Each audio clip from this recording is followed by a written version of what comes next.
Alright,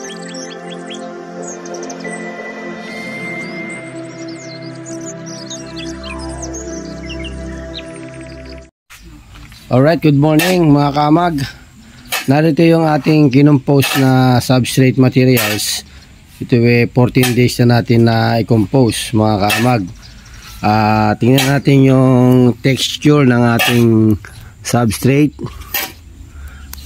Ayan po, chocolate brown na po siya mga kamag. At pag po tayo dumakot ng substrate, sabi ko nga mga kamag, para malaman po natin yung tamang moisture natin ay kailangan mabuo po yung ating dinakot na substrate. Ang ibig sabihin po niyan ay okay na po yung kanyang moisture na in-apply natin dito sa ating kinompose mga kamag. Ayan, napapansin nyo mga kamag, umuusok po yan dahil sa mainit po yung ating na-compose. Para po ma-release niya yung ibang amoy, mga ammonia gas mga kaamag, para mas maganda yung ating substrate. Alright, marami po tayo dito nakakompose na substrate materials.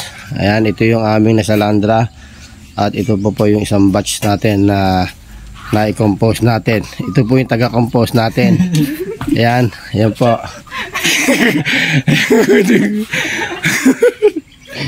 Alright mga kamag, tuloy-tuloy lang po natin yung ating pagmamashroom. Huwag po tayong susuko. Normal lang po tayo magkaroon ng try and error. At papasan ba, hanapin po natin yung ating mga pagkukulang dito sa ating mushroom. Alright, ayan,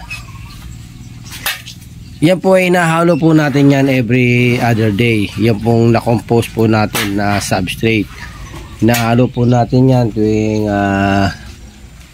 ikatlong araw para po tayo mag-release ng ammonia gas para mas maganda yung kalabasan ng ating kinompose na substrate.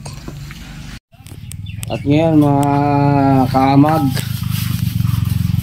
ready for bagging na yung unang batch natin na kinompose na ating substrate material mga kaamag. Gagamit tayo ng dalawang bagging machine para mas mabilis yung ating pagbabag. Ayan mga kalamag, oh.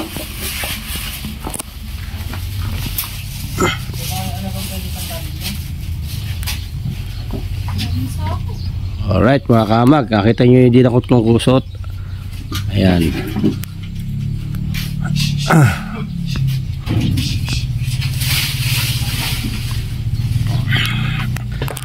Ang nagagawa ng isang bagging machine natin mga kamag, per hour pwede siya makagawa ng 300 pieces sa loob ng isang oras. Depende yun sa machine operator at yung nagsasali ng kusot. Ayan, ganyan kabilis yung paggawa ng fruiting bag pagka gumagamit tayo ng bagging machine.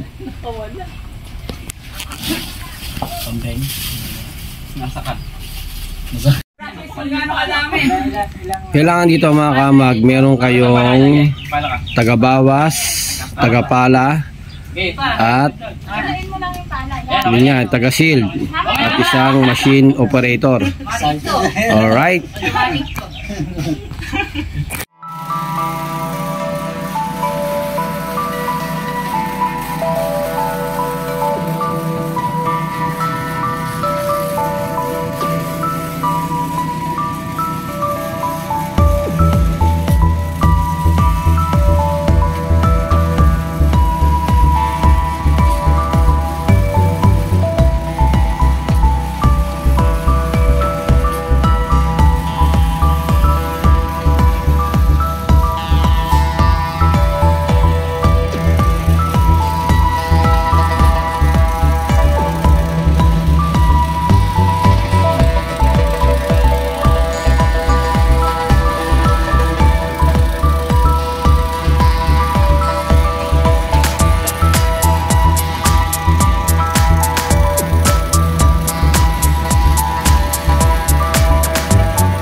Ganyan lang mga kaamag, pagka ang gamit natin ay bagging machine, mabilis po ang paggawa po natin ng mushroom fruiting bags.